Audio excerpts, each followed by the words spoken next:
ഇന്ന് ഞാൻ വന്നിരിക്കുന്നത് നമ്മളെല്ലാവർക്കും ഒരുപോലെ ഇഷ്ടമുള്ള നമ്മുടെ ഓണസദ്യക്ക് നമുക്ക് ഒഴിവാക്കാൻ പറ്റാത്ത ഒരു റെസിപ്പി ആയിട്ടാണ് ഇഞ്ചിക്കറി. ഇഞ്ചിക്കറി, പുളിയിഞ്ചി, ഇഞ്ചിപ്പുളി, അങ്ങനെ പല പേരുകളുണ്ട് നമ്മുടെ ഇഞ്ചിക്കറിക്ക്. ഇഞ്ചിക്കറി ഇല്ലാതെ നമുക്ക് എന്ത് ഓണസദ്യ അല്ലേ? അപ്പോൾ നമുക്ക് നേരെ റെസിപ്പിയിലേക്ക് പോകാം.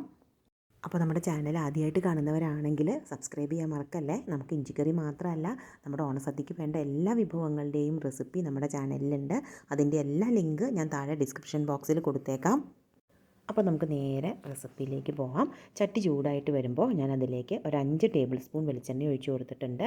നമ്മുടെ ഇഞ്ചിക്കറിക്ക് ഏറ്റവും രുചി എന്ന് പറയുന്നത് അത് വെളിച്ചെണ്ണയിൽ തയ്യാറാക്കുന്നത് തന്നെയാണ്. അപ്പോൾ ആ ഒരു സദ്യ സ്റ്റൈൽ രുചി നമുക്ക് കിട്ടാനായിട്ട് നമ്മളിത് വെളിച്ചെണ്ണയിൽ തന്നെ തയ്യാറാക്കാനായിട്ട് ശ്രദ്ധിക്കുക.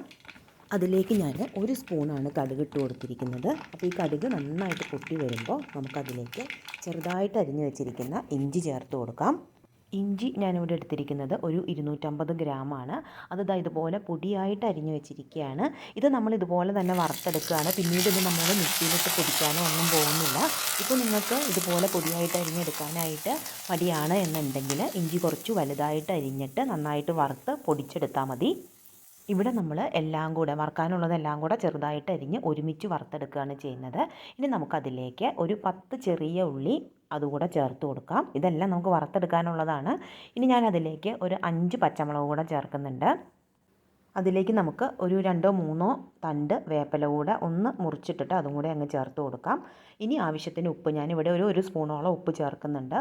1 സ്പൂണോളം ഉപ്പ് കൂടെ ചേർത്തിട്ട് നമുക്കിത് നല്ല ബ്രൗൺ കളർ ആകുന്നത് വരെ വഴറ്റിയെടുക്കണം. അപ്പോൾ നമുക്ക് ആ സദ്യക്ക് കിട്ടുന്ന അതേ രുചിയിൽ നമുക്ക് ഇഞ്ചിക്കറി കിട്ടാൻ നമ്മൾ അടുത്തത് ശ്രദ്ധിക്കേണ്ടത് ഇതിൻ്റെ വറവിലാണ്.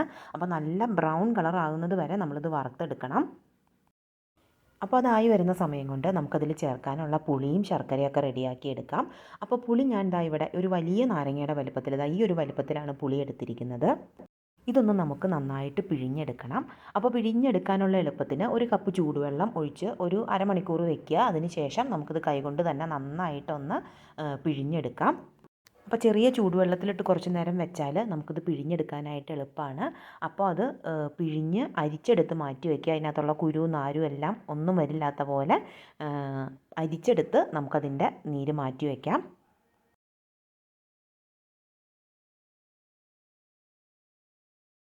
ഇനി നമുക്ക് ഇതുപോലെ തന്നെ ശർക്കരയും പാനിയാക്കി എടുക്കണം. അപ്പോൾ ശർക്കര ഞാനിവിടെ ഒരു 100 ഗ്രാമോളാണ് ശർക്കര എടുത്തിരിക്കുന്നത്. അത് 1 കപ്പ് വെള്ളം ഒഴിച്ചു കൊടുത്ത് നമുക്കൊന്ന് നന്നായിട്ട് തിളപ്പിച്ച് നന്നായിട്ടൊന്ന് അലിയിച്ചെടുക്കണം. അലിയിച്ച് അതും പാനിയാക്കി നമുക്കെടുത്ത് മാറ്റി വയ്ക്കണം. ശർക്കരയും അതുപോലെ നമ്മൾ പുളി ചെയ്ത പോലെ തന്നെ അരിച്ചെടുത്ത് മാറ്റി വയ്ക്കുക. ശർക്കരയിലുള്ള കല്ലും മണ്ണും അങ്ങനെയുള്ളതൊന്നും ഇല്ലാത്ത പോലെ നമുക്കിത് നന്നായിട്ട് തിളപ്പിച്ച് പാനിയാക്കി അരിച്ച് മാറ്റി വയ്ക്കാം.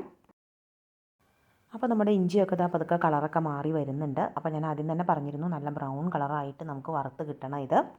അപ്പോൾ ഇഞ്ചി നമ്മളിതാ ഇതുപോലെ പൊടിയായിട്ട് അരിഞ്ഞിട്ട് വറുക്കുവാണെങ്കിൽ നമ്മൾ രണ്ടാമത് പിന്നെ ഇത് പൊടിച്ചെടുക്കാനായിട്ടൊന്നും പോകണ്ട. ഇനിയിപ്പോൾ അത് പൊടിയായിട്ട് അരിഞ്ഞെടുക്കാൻ ബുദ്ധിമുട്ടുള്ളവരാണെങ്കിൽ ഞാൻ ആദ്യം പറഞ്ഞ പോലെ തന്നെ ബാക്കി നമ്മൾ ചേർത്ത സാധനങ്ങൾ, ഉള്ളി, അതുപോലെ വേപ്പില, മുളക്, ഇതെല്ലാം വറുത്തതിന് ശേഷം വറുത്ത് മാറ്റിയ ഇഞ്ചി പൊടിച്ച് ഇതിലേക്ക് ചേർത്താൽ മതി. ഇപ്പോൾ നമ്മുടെ ഇഞ്ചി നന്നായിട്ട് കളറൊക്കെ മാറി വന്നിട്ടുണ്ട്. ഈ ഒരു സ്റ്റേജ് എത്തിക്കഴിഞ്ഞാൽ നമ്മളിനി തീ ഓഫ് ചെയ്യുക. തീ ഓഫ് ചെയ്തതിന് ശേഷം മാത്രമേ നമ്മളിതിലേക്ക് പൊടികൾ ചേർക്കാവുള്ളൂ. ഇല്ലെങ്കിൽ ആ ചട്ടിയുടെ ചൂട് കാരണം നമ്മൾ ചേർക്കുന്ന പൊടികളെല്ലാം അങ്ങ് കരിഞ്ഞു പോവും. അതുമാത്രമല്ല, ഇഞ്ചി നമ്മൾ ഈ പൊടിയായിട്ട് അരിഞ്ഞ് വെച്ചിരിക്കുന്നത് കൊണ്ട് തന്നെ അതും കരിഞ്ഞു പോകാനായിട്ട് ചാൻസ് ഉണ്ട്. അപ്പോൾ ഫ്ലെയിം അങ്ങ് ഓഫ് ചെയ്തതിന് ശേഷം നമുക്കിതിലേക്ക് പൊടികൾ ചേർത്ത് കൊടുക്കാം. അപ്പോൾ നമ്മൾ ഇതിലേക്ക് പൊടികളെല്ലാം ചേർത്ത് അതിൻ്റെ പച്ചമണം മാറിയതിന് ശേഷം മാത്രമേ നമ്മൾ എടുത്തു വെച്ചിരിക്കുന്ന പുളിനീരും ശർക്കരയും എല്ലാം നമ്മളിതിലേക്ക് ചേർക്കുള്ളൂ. അപ്പോൾ ആദ്യം തന്നെ മുളക് പൊടി ഒരു 2 സ്പൂണാണ് ഞാൻ ഇതിലേക്ക് ചേർത്ത് കൊടുക്കുന്നത്.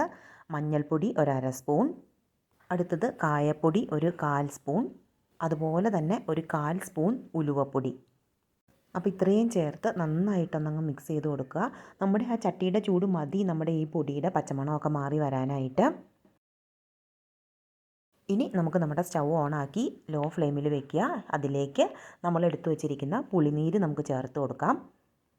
ഇനി ഇതൊന്ന് നന്നായിട്ടൊന്ന് ഇളക്കി കൊടുക്കുക. ഇനി തീ കുറച്ച് വെച്ച് ഒരു 2 മിനിറ്റ് നേരം ഒന്ന് തിളപ്പിച്ചെടുക്കണം. അപ്പോൾ തിള വന്നതിന് ശേഷം നമുക്കതിലേക്ക് നമ്മൾ എടുത്തു വെച്ചിരിക്കുന്ന ശർക്കരപ്പാനി ചേർത്ത് കൊടുക്കാം. നമ്മൾ ഉപയോഗിക്കുന്ന ആ ശർക്കരയുടെ കളർ അനുസരിച്ച് നമ്മുടെ ഇഞ്ചിക്കറിയുടെ ആ കളറിനും കുറച്ച് വ്യത്യാസം വരും. ചിലയിടത്ത് നമുക്ക് നല്ല വെളുത്ത ശർക്കരയൊക്കെ കിട്ടും. അപ്പോൾ അങ്ങനത്തെ ശർക്കരയൊക്കെ ഉപയോഗിക്കുന്നതെങ്കിൽ നമുക്ക് ഇത്ര കറുത്ത അല്ലെങ്കിൽ ഈ ഒരു കളറിൽ നല്ല ഡാർക്ക് കളറിൽ നമുക്ക് ഇഞ്ചിക്കറി കിട്ടില്ല. അപ്പോൾ നമ്മൾ നമ്മുടെ കേരള സ്റ്റൈലിൽ ഇഞ്ചിക്കറി വെക്കുമ്പോൾ ഇതുപോലുള്ള ശർക്കരയിൽ തന്നെ കാഴ്ചയുടെ ഭംഗിക്ക് വേണ്ടിയിട്ടാണ് കറുത്ത ശർക്കരയിൽ തന്നെ ഉണ്ടാക്കിയെടുക്കുക. അപ്പോൾ നമുക്ക് നല്ല ഡാർക്ക് കളറിൽ നല്ല ബ്രൗണിഷ് കളറിൽ തന്നെ നമുക്ക് നമ്മുടെ ഇഞ്ചിക്കറി റെഡിയാക്കി എടുക്കാം. ഇപ്പോൾ നമ്മുടെ ഇഞ്ചിക്കറി കൂട്ടെല്ലാം റെഡി ആയിട്ടുണ്ട്. ഇനി ഇത് ഒരു മീഡിയം ഫ്ലെയിമിൽ വെച്ച് നന്നായിട്ട് തിളച്ച് ഒന്ന് വറ്റി വന്നാൽ മതി. അപ്പോൾ ഇത് വെള്ളമൊക്കെ അങ്ങ് നന്നായിട്ട് വറ്റിയതിന് ശേഷം ഇത് അടച്ച് മാറ്റി വയ്ക്കുക. ഒരു 5-6 മണിക്കൂർ കഴിഞ്ഞതിന് ശേഷം മാത്രം ഇത് എടുക്കുക. അപ്പോഴാണ് ഇതിന് ശരിക്കും രുചി വരുന്നത്. ഇത് കണ്ടോ, അത് നന്നായിട്ട് വറ്റി വന്നിട്ടുണ്ട്. ഇനി ഇത് അടച്ചങ്ങ് മാറ്റി വയ്ക്കാം. ഈ ഇഞ്ചിക്കറിയൊക്കെ നമുക്ക് ഓണത്തിന് 3-4 ദിവസം മുമ്പ് തന്നെ നമുക്ക് റെഡിയാക്കി വെക്കാം. ഈ ഇഞ്ചിക്കറിയൊക്കെ 1-2 ദിവസം ഇരിക്കുന്നത് തന്നെയാണ് അതിൻ്റെ രുചി. ഇപ്പോൾ ഇതാ നല്ല സദ്യ സ്റ്റൈലിലുള്ള നമ്മുടെ ഇഞ്ചിക്കറി റെഡി ആയിട്ടുണ്ട്. അപ്പോൾ എല്ലാവരും ഇതൊന്ന് ട്രൈ ചെയ്ത് നോക്കുക.